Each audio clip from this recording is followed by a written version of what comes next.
Bonjour, hello. So today I'm going to show you how to make carrot cake. I've gotten a lot of requests. Donc aujourd'hui, je vais vous montrer comment faire le carrot cake, comme il y a pas mal de personnes qui m'ont demandé la recette.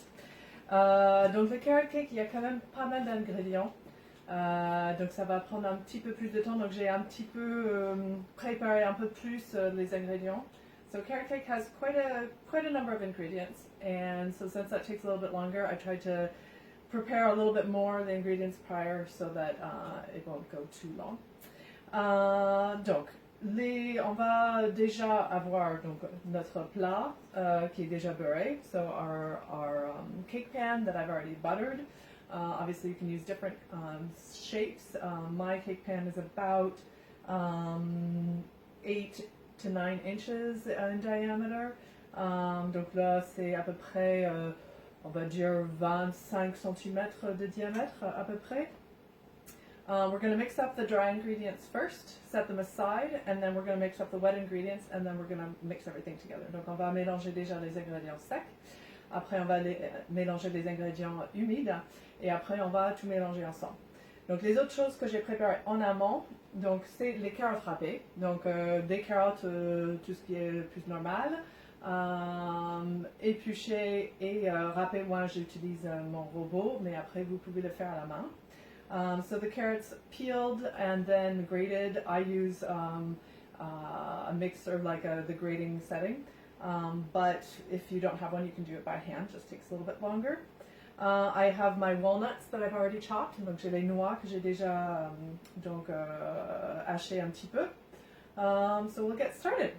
So we're going to start with the dry ingredients, mix those up and get them all ready. So there's 3 cups of flour, donc environ, donc c'est à peu près 375 grammes de farine. So let's get that.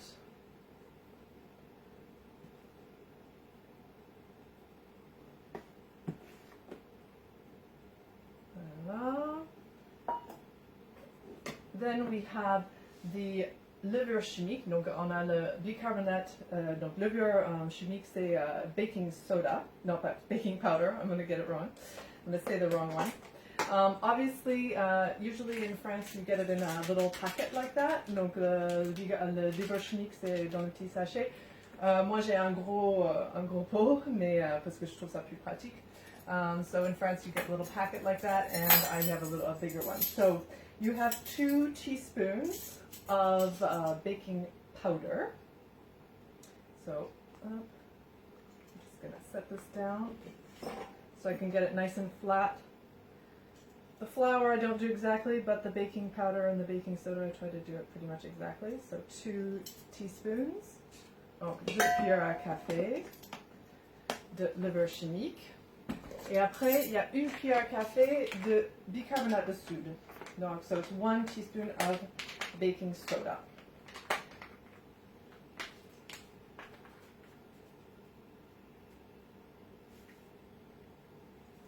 Voilà. I use a half a teaspoon of salt. If you use salted butter, just don't put in the salt at all. Donc, une demi-cuillère à café de sel. Si vous utilisez du beurre salé dans la recette, vous pouvez ne pas mettre le sel. Donc, vous pouvez omettre le sel. And then I have also a half a teaspoon of cinnamon. Donc, une demi-cuillère à café aussi de la cannelle. Voilà. Et voilà. So we're just going to, we have that all in the bowl here. And we're just going to mix it up a little bit. Donc on va juste fouetter un tout petit peu pour que ça soit bien mélangé. Voilà, c'est tout. Et on va laisser de côté.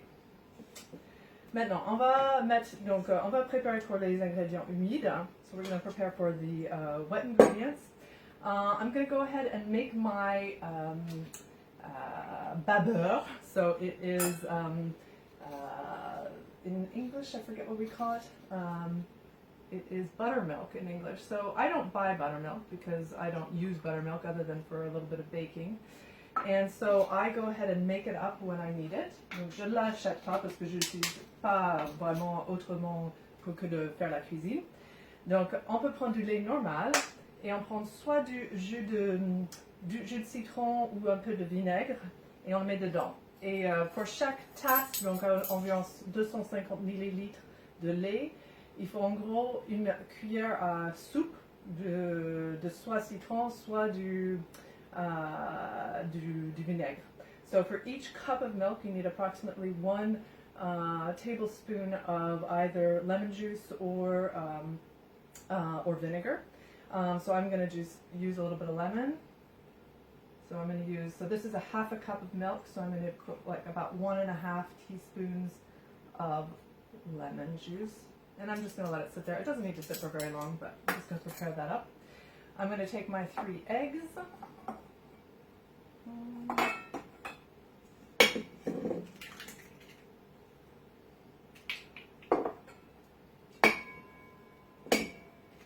Donc 3 œufs.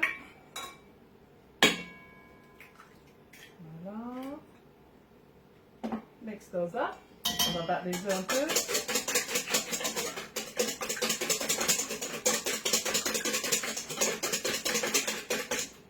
On va rajouter le sucre. So it's about 1.5 cups of sugar. So en grammes, ça fait à peu près 300 grammes de sucre. Vous pouvez mettre un peu moins si vous aimez un petit peu moins sucré. Déjà, moi j'ai réduit déjà un peu, mais donc 1,5 à peu près. So 1.5. There we go. Mix that up. We're going to put in the vanilla now, so that I don't forget this time. Donc on va mettre la vanille. Comme ça, je ne vais pas oublier cette fois, parce qu'à chaque fois, je l'oublie. Voilà. Moi, normalement, c'est 1. Je mets un peu plus parce que j'aime bien. Normally, it's 1 teaspoon of vanilla. Sucre vanillé si vous n'avez pas de vanille comme ça. Alright, so now we put in that. We're going to go ahead and add the milk. Donc, the buttermilk or the beurre. Mix that up in. Gently so that it nice mix it in un petit peu doucement. Ensuite, j'aime bien mettre du coup des zestes d'orange. Donc, moi, je prends une orange. Donc, j'ai micro-plan, je crois que ça s'appelle. So I'm going to go ahead and zest this orange. If you don't have an orange, you don't have to put it in, but I really think that it adds a nice flavor. Donc, je trouve que ça rajoute vraiment quelque chose de sympa dans la. Donc, à peu près un peu d'huile de poudre. Just use a little bit of elbow grease. Sometimes I drop the orange inside and then it gets all icky. You have to make sure it doesn't slip out of your hands. Parfois je le lâche par erreur et ça tombe dedans. Donc parce que ça devient un peu glissant.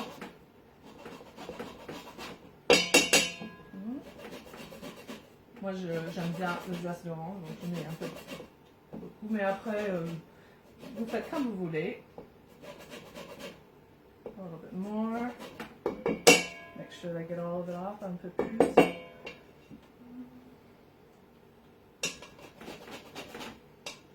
Ça sent bon. Alright. Ensuite, on va rajouter le beurre qui est fondu avec l'huile. Alors, normalement cette recette à la base, il n'y avait que de l'huile. Mais moi j'aime bien mélanger les deux. Je trouve que si on met que de l'huile sans l'huile, si on met que du beurre, bah, c'est un peu lourd. So I like to put both butter and oil. Originally this recipe only had oil.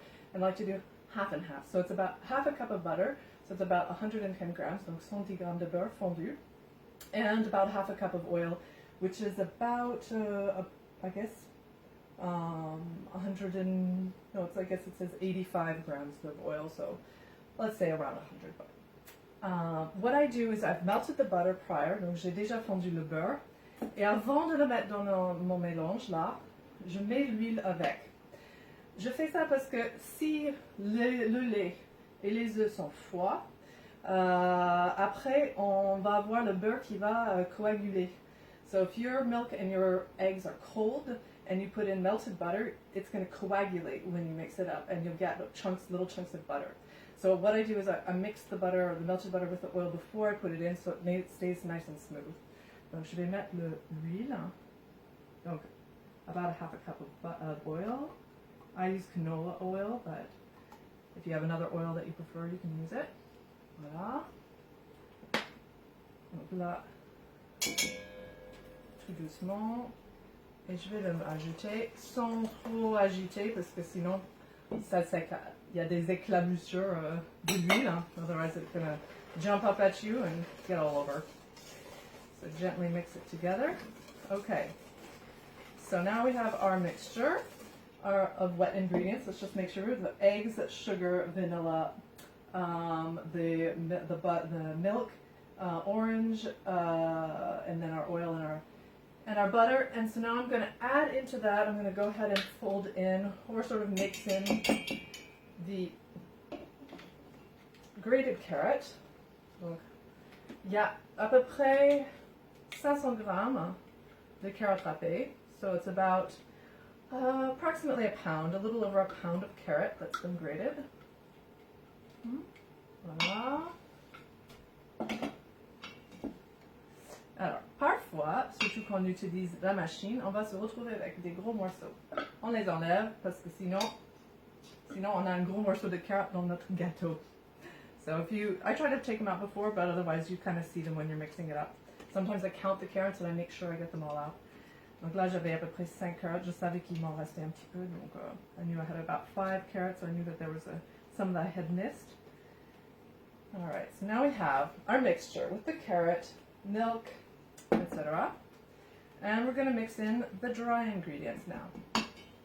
So I do it about in thirds approximately. So I'm going to put about a third of the dry ingredients in. Donc à peu près un tiers. Je vais mélanger. Alors, il ne faut pas trop mélanger. Il faut mélanger pour qu'il n'y ait pas d'endroit sec, mais pas trop. So we're mixing it up, but gently, so that we don't overmix. It's important not to overmix our batter. Donc on mélange. Et donc là, quand on a presque plus d'endroit sec, on va rajouter encore un tiers à peu près. We're going to add another third of the dry ingredients. A little bit more. We're going to mix that up gently. Donc doucement. Pas trop, c'est important.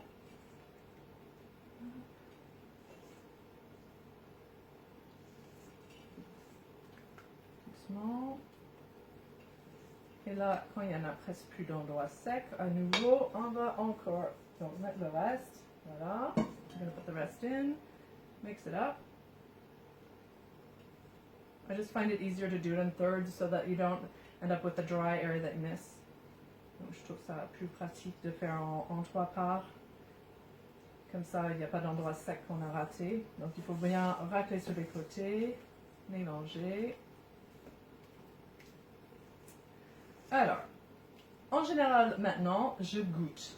Comme ça, avant de mettre les noix, je sais si ça c'est bon ou pas. Alors, c'est un petit peu bizarre de goûter une pâte avec la carotte crue, mais bon, quand même, on se rend compte si c'est bon ou pas, si on a oublié quelque chose, par exemple le sucre.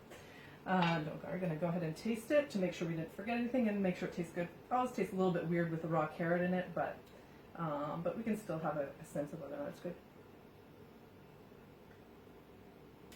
It tastes pretty good to me. Yum! So now we're going to go ahead and add our walnuts. Donc, on va rajouter les noix. Et on va le mélanger. Donc, il faut préchauffer le four à 180 degrés. So I've preheated my oven at about 350, 60 degrees. We're going to cook it for about 45, 50 minutes. Depends on your oven, of course. Check it towards the end. And put a toothpick in to see if it's done. Donc, vous pouvez utiliser un cure-dent pour savoir si c'est terminé ou pas. Là, on va la mettre dans la...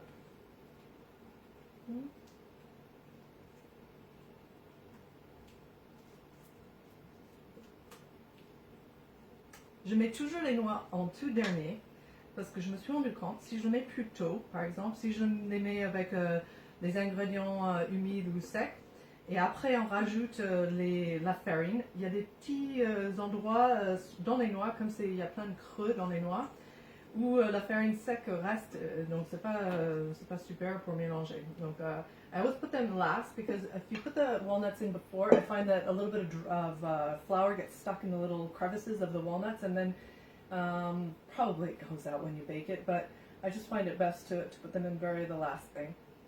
So there we go. Voila.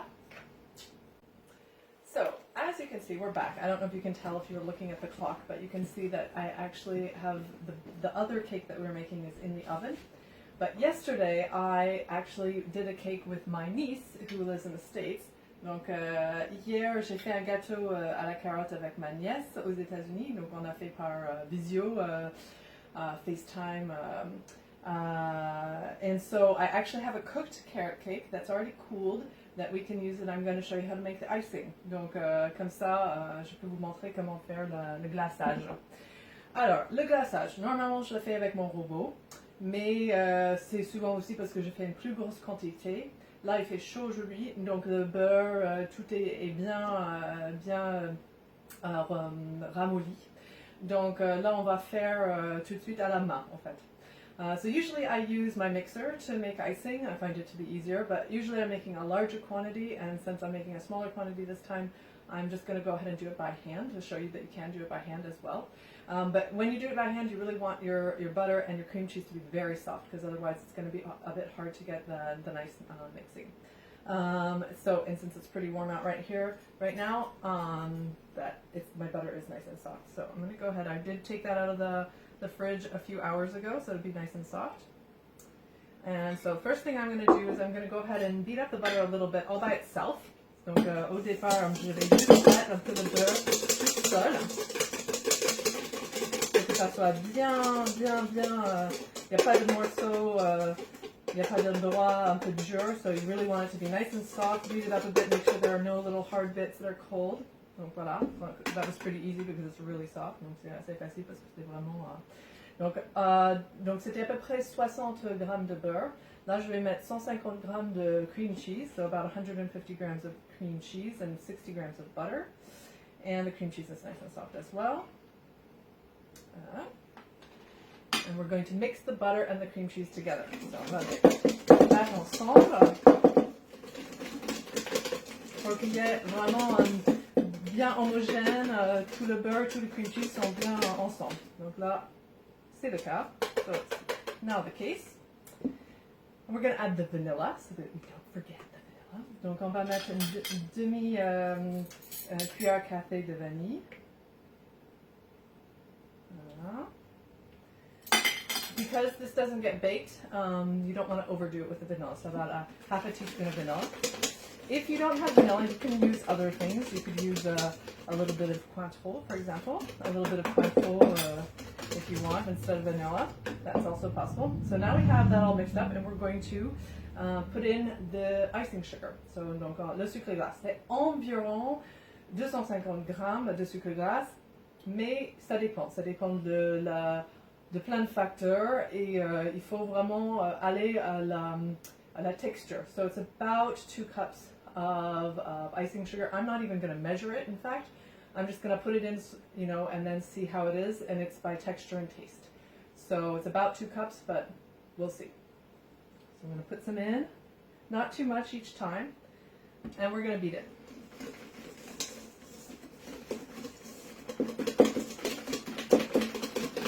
Donc, une fois que c'est bien mélangé, bien battu, we're going to put a little bit more in. Now, obviously the sugar has a little bit of chunks in it. If you think it's like really hard chunks, you can sift it first. Si c'est vraiment, il y a vraiment des morceaux de sucre dur, il faut peut-être le tamiser avant. I don't usually bother. It's usually all right. Donc, en général, je le fais pas.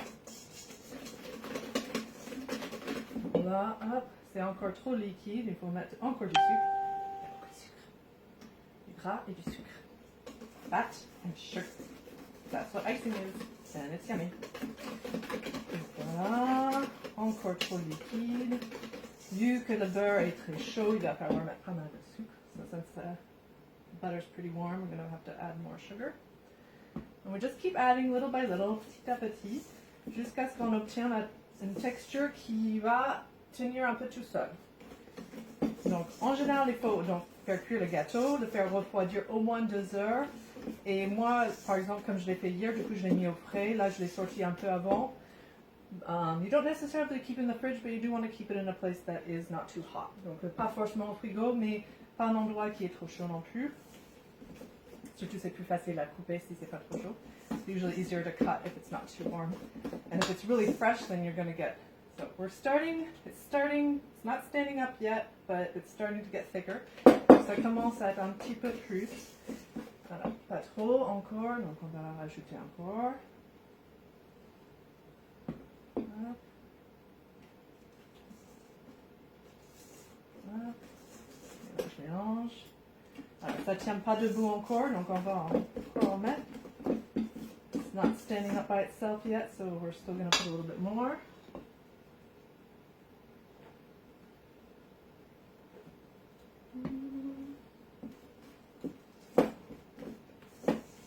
On va bientôt arriver. Soon we're getting there. And really, if it's too soft to ice the cake and you don't want to put any more sugar in, you could put it in the fridge a little bit to get it to cool it down just a bit so that it's not too runny. But so we're almost there. I'm going to add a little bit more. There we go. Je pense que ça devrait être bon après.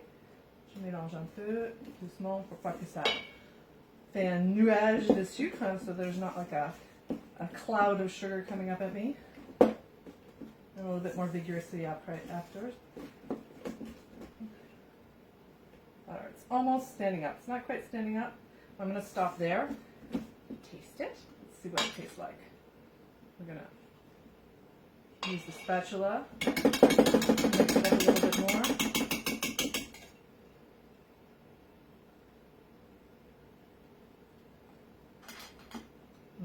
Yeah, tastes pretty good.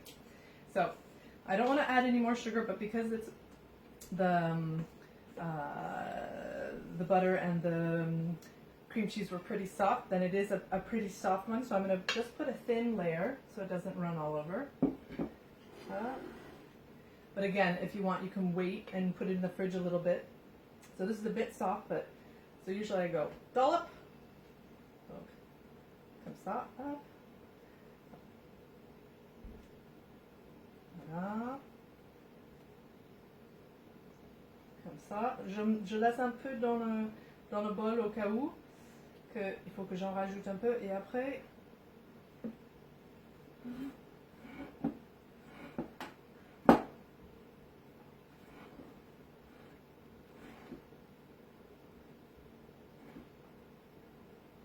On va pas aller trop loin vu que c'est un petit peu liquide. Voilà. So, you can obviously put more or less depending on how much you like icing. I like icing, but I don't like to have too much icing. I find it makes it too sweet. Donc j'aime bien, mais pas trop. Voilà. Un petit peu plus. Juste histoire d'aller jusqu'au bout.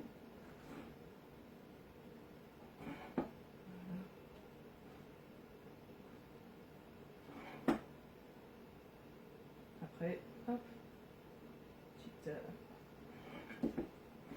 Juste histoire.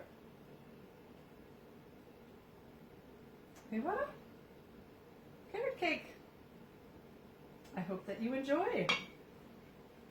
I have way too much, but I can't really share it with you, but I would like to. Donc j'aurais bien voulu le partager, mais c'est un peu difficile en ce moment, donc j'espère que vous pouvez en faire vous et en profiter chez vous. Thank you.